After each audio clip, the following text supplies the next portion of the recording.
WITSON. Box also here is going to show you today's install, which is on a, you can tell with all the colourful icons on here, so obviously just be mindful that you have to have the same sort of interface to install this one. We do have some systems for the Bosch, which I believe they obviously don't have it on this particular car, but some cars that you can get these systems for the old Bosch entertainment and obviously the Harman Kardon. Okay, so all these buttons down the side here, they're all physical. They're all because you removed the original radio with all the buttons. I will pre-warn you, some of the buttons down the original radio are different to here, so you just have to be mindful that sometimes you can change these two buttons here in the back end settings to give you the camera button, and I think the park assist buttons, but there's so many different variations. I think there's obviously about 8 or 9 different variations of the buttons down either side, so I would, if you're unsure, get in touch with us just to make sure that obviously it's going to be fully compatible with the car. Cabling and everything, software, okay, works with the parking sensors, works with the camera, as you can see it coming up there. It just did the parking sensors, but I'll just show you the rundown on these buttons down here. These buttons will still work, as you can see, if I'm pressing these down here, and the phone, and the modes, the menu buttons there, power button. But as I say, these two buttons down here, basically they're not operating at the moment. I think it might be just a case of the car didn't have it anyway, but just be mindful for those two. So obviously if you've got any questions on these two buttons down here, give us a shout anyway. Okay, so that'll take you into the Android side. Again, I'll just show you the camera. There you go, switches back to there. So if we go back to there, then obviously takes back over to the Android. So it still works in conjunction with it. You had the little beep in there, that was the parking sensors too.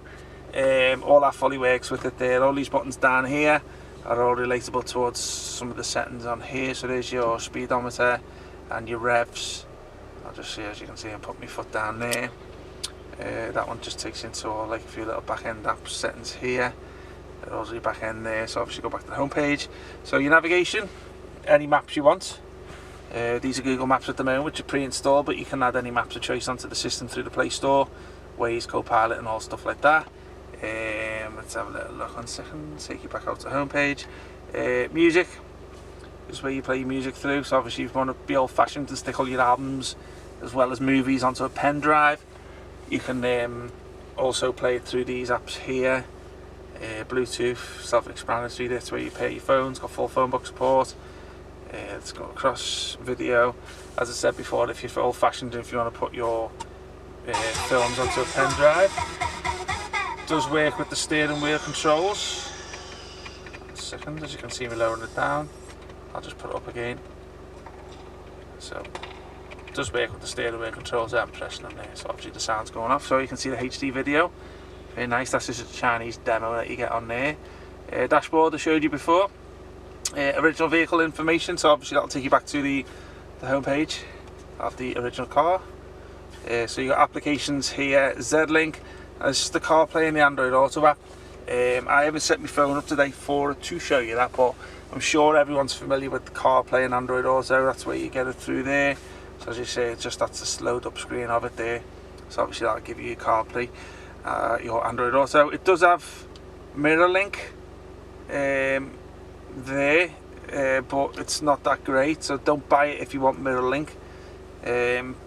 Mirror links tends to be an app that's getting phased out, and it's very old-fashioned because it used to bring all your stuff over from your phone, but now you can just simply download any apps that you want onto the Android side anyway. So obviously I won't show you that. Okay, go into your applications here. There's the Z-Link one, that's your CarPlay and Android Auto again. There's your internal storage memory if you want to put your USB pens, videos again. There's your Chrome, your Play Store, if you wanted to download any apps. So once you sign into the Play Store, you can do that too. And second, we're on that one there. Applications. Okay, there's your Google Maps as I showed you before. Google Browser, Gmail, Picture, don't ask me what that's there for. YouTube, self-explanatory because you're probably watching a video through it. AVM, let's have a look at this one here. That takes you back to the original. DSP, okay, nice. So when people always ask about the sound output of these systems, because they're working through the car's AUX, then obviously it's only going to be as good as your sound system in the car because it's using your AUX, but also as a built-in amplifier, so you can fine tune it if you wish. so you can use that to center. Don't ask me what that one is. This one is if you want to put any third-party apps onto the system. So if you've got you want to put IPTV on there, or any apps that are not in the Play Store, you can put on a USB pen and put it through there. Just push that one, takes you back to the original screen. So all this is still touchscreen like that as you go. As you can see, it's all touchscreen on the original side, and obviously all works as it should. Yeah, okay. Hopefully you can get a bit of an understanding how this system works in this car. This is the old system, had the 8-inch screen with the buttons down the side. That was what the original one in the car looked like. So if you've got a similar radio, then obviously you shouldn't have any problems fitting this one. It does come with 2 power cables.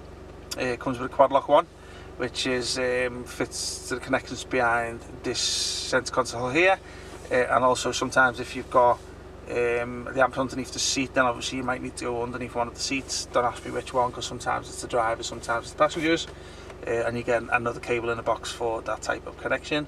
Okay, hope you liked the video today, guys, and WITSON